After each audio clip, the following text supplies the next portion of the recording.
Máš pocit, že pre partnera nikdy nie si priorita? Ty myslíš na všetkých, ty sa prispôsobuješ, ty sa snažíš.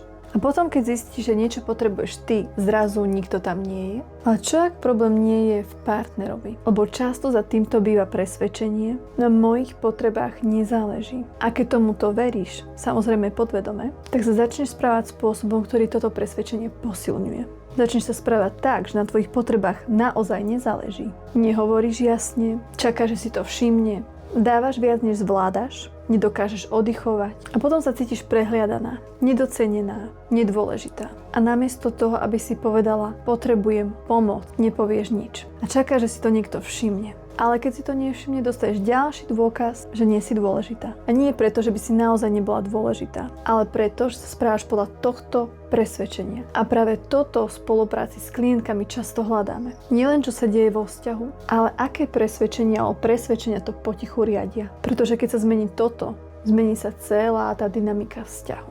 A ak chceš zmeniť ten svoj, napíš mi správu so slovom vzťah a ja ti pošlem ďalšie info, či a ako ti viem pomôcť.